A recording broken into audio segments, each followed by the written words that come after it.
สวัส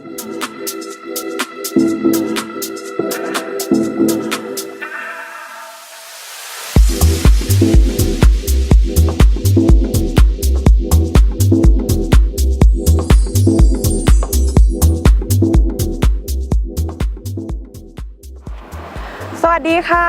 กลับมาพบกันอีกแล้วนะคะ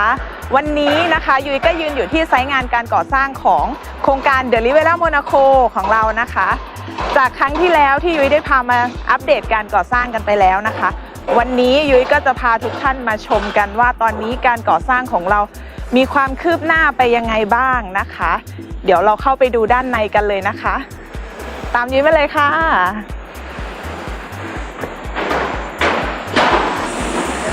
ตอนนี้ยุ้ยก็ได้ยืนอยู่บริเวณด้านในไซต์งานก่อสร้างของ The Riviera Monaco กันแล้วนะคะซึ่งด้านหลังของยุ้ยนี้นะคะก็คือ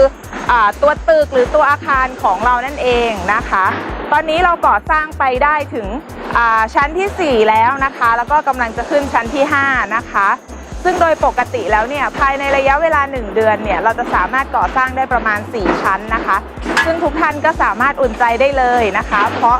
การก่อสร้างของเราได้เป็นไปอย่างรวดเร็วแล้วก็เป็นไปตามกำหนดการแผนการก่อสร้างนะคะเดี๋ยววันนี้ยุ้ยจะพาชมอัปเดตกันเพียงเท่านี้ก่อนนะคะเดี๋ยวคราวหน้ายุ้ยจะพามาอัปเดตกันอีกครั้งหนึ่งนะคะขอบคุณค่ะสวัสดีค่ะ